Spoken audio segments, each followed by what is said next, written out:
Request Professor Bimal Roy to introduce Mr. Atul Jain. They have shared at least, I think, 2 years together when they were students. He was my 2 years junior right from my high school, from Nandapuram Krishna Mission. And then he joined ISI, so he was 2 years behind all the time.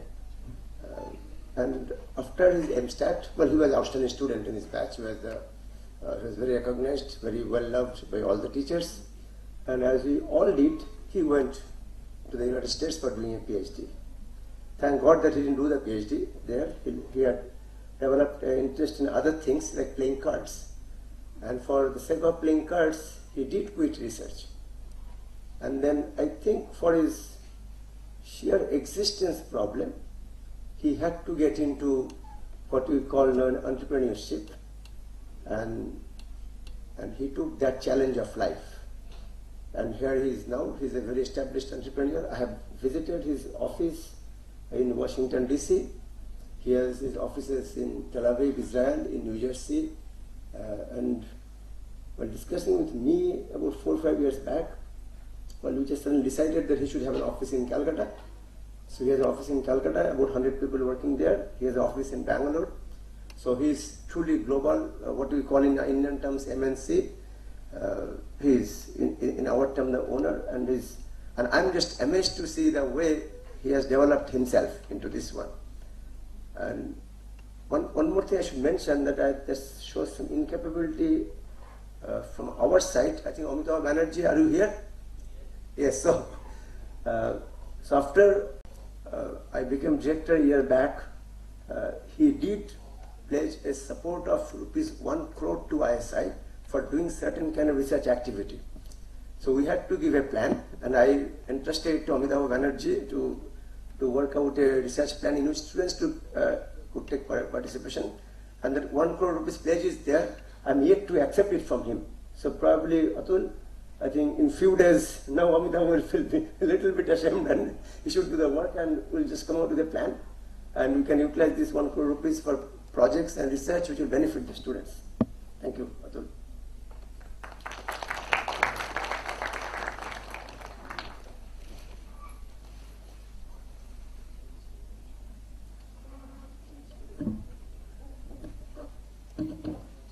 In 1981 as a 20-year-old with a dream and a goal to complete my PhD and come back and be a professor at ISI. There was nothing else that I ever thought of or ever dreamed of. I just wanted to finish my PhD and be back as a teacher and a professor at ISI. It is a place that I absolutely adored and loved, and I still do. Some of my fondest memories are for the 5 years that I spent at Indian Statistical Institute. Whatever I have accomplished in my life has been greatly shaped by my experiences at ISI. It is one of the few organizations that gives you the privilege to be the best you can be. Many of my professors are sitting in the audience today, and I know that I was probably not the easiest of the students to deal with. And Professor Pandey can certainly attest to that. Professor Arijit Chaudhary can probably attest to that. But I was in my younger days, I guess, a little bit more challenging to handle. I guess I've learned a little bit more discipline over the course of my life. What I want to tell you today is a little bit about the company that I've started, just so that you will have the context. Then I'll tell you a little bit about my journey to getting there, and perhaps share with you some of the lessons that I've learned in the process, and perhaps hope that you may be able to benefit from some of those lessons that I've learned during the course of my 16-year journey in building and running this company that goes by the name of Teoco. So the name of the company is Teoco, T-E-O-C-O. It's an acronym from the employee-owned company. I started the company under a different name, and about 3 years later changed the name to Teoco because I wanted to really exemplify the spirit of shared success. Teoco is headquartered near Washington, D.C. in a city called Fairfax. We are a company of about 500 employees. 250 employees are based in US, about another 150 are based in Israel, and about another 100 are based in India, between Kolkata and Bangalore. The company has annual revenues approximately in 2011 of $90 million, which equates to approximately 400 crores. and it's a company that's about 16-year-old. Our business is to build software-based solutions for telecommunications provider. So telecommunications provider means phone companies like AT&T, Sprint. We also have a couple of customers in India. One of our customers in India is Indus Towers. Another one of our customers in India is Reliance. We also have customers like France Telecom, Wind Italy, and so on. So we have customers all over the world, but a predominant set of customers are actually in US, in North America. And approximately 70% of our revenue comes from North America, and about approximately 30% of our revenue comes from telephone carriers all over the world, all over the globe. We have approximately 80 or 90 phone carriers that use our technology in one shape, way, or form. And it's been a journey that has been full of both challenges as well as joys. And I just wanted to give you a little bit of a context about what the company is, what it does, and what its size is. But then I want to tell you a little bit about my story of how I ended up in such a situation, because I certainly didn't plan to be there. Originally I am from the state of Uttar Pradesh, and I came to Narendra Ramakrishna Mission Vidyalaya at the age of 11, and I started there in the year of 1972. It was towards the end of the Naxal movement, but it had not completely died down.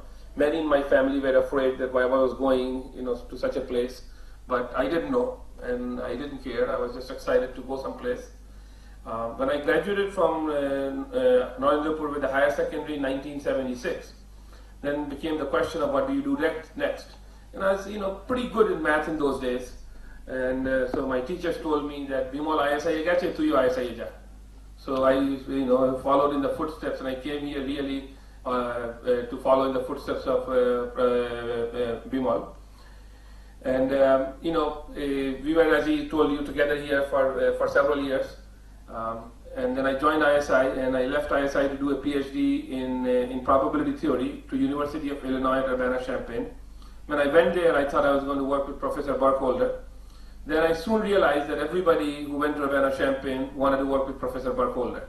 I'm a little bit of person who doesn't like to take the traditional path, and so I said I will not work with Professor Burkholder, and I decided to work with another professor by the name of Professor Ditlev Monrad. Now, Professor Ditlev Monrad was actually a pretty nice guy, and that was my undoing, because he couldn't quite handle my lack of discipline. So I was a student under him. I became what they call an ABD within 1 year. ABD, I've made it up actually. There is no such word called ABD. It stands for all but dissertation. So I completed my qualifying exam, I completed my prelim exam, and I completed my coursework. And all of those things are considered the things that you do before you start your dissertation. And I became, we students used to call it ABD within a year. And at this time I was 21 years old. And if I had actually stayed on the course, it's possible that I could have become one of the youngest math PhDs. But fate had its own desires. And I actually fell into both a game of cards called bridge, and more unfortunately, in gambling. I played bridge all over the country, but I also gambled very heavily on football games in America, and baseball games and basketball games. And there came a day when I lost the shirt on my back, meaning I was so far in debt. I was making $500 a month in my teaching assistantship, and I had managed to lose $20,000. How do you manage to lose more than 3 years of your earnings is just befuddling.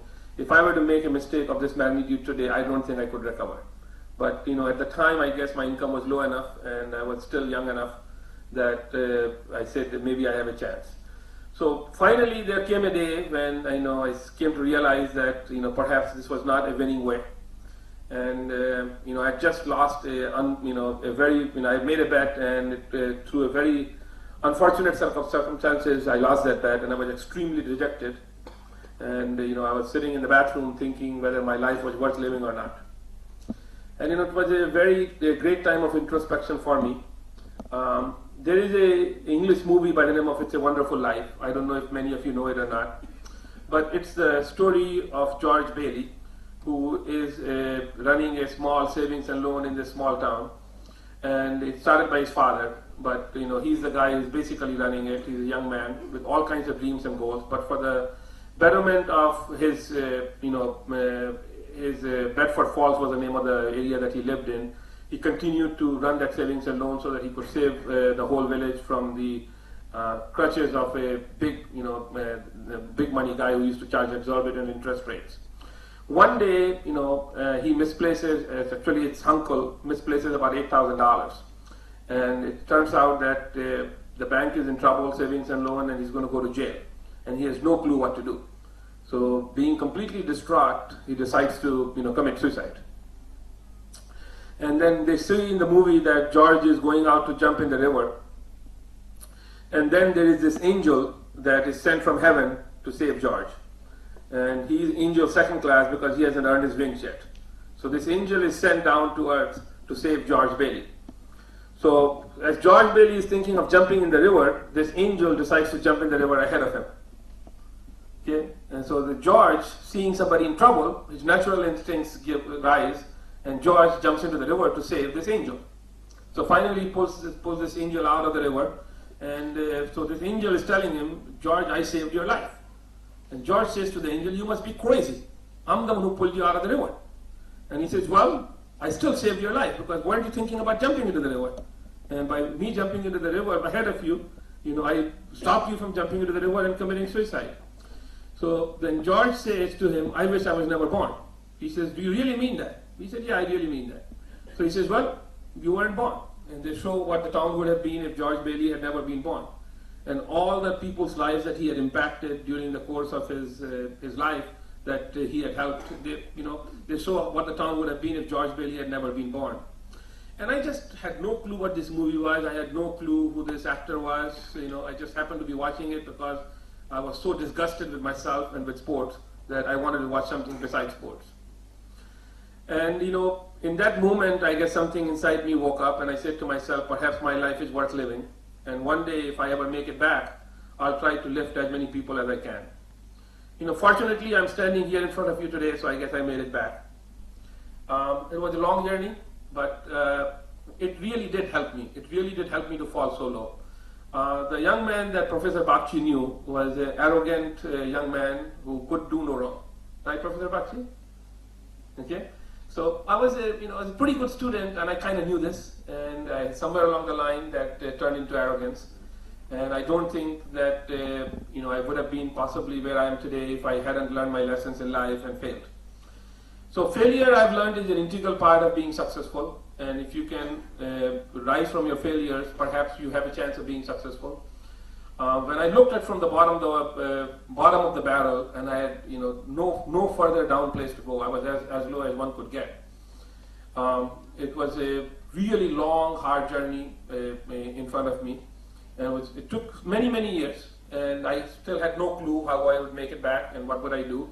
I never really wanted to be in business. I never wanted to be in computers, and today I'm in business and I'm running a software company. Go figure. I actually spurned admission to IIT because I didn't want to be an engineer, and my mother wanted me to be an IAS officer, and I said I'm not a money-making machine. I wasn't born to make money. So two things that I really specifically tried to spurn is not to be in business, not to be in anywhere near being an engineer. I guess I ended up being in the field of computers and softwares and being an entrepreneur.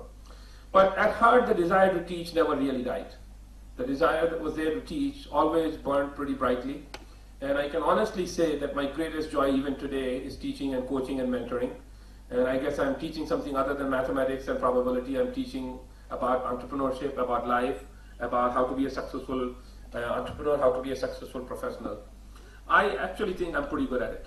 And today the time may not permit for me to really share many of the stories, but perhaps I'm in the process of working with another alumni of ISI, Dr. Srinivas Bhogle, to write a book, and that book is called At What Price?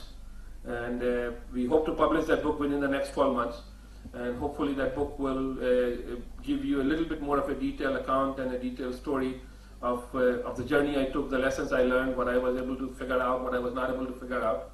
But we've been working on this book for about 2 years, and it's we have a pretty detailed manuscript prepared, and we are hoping to then find a publisher to publish that book over the next 12 months. And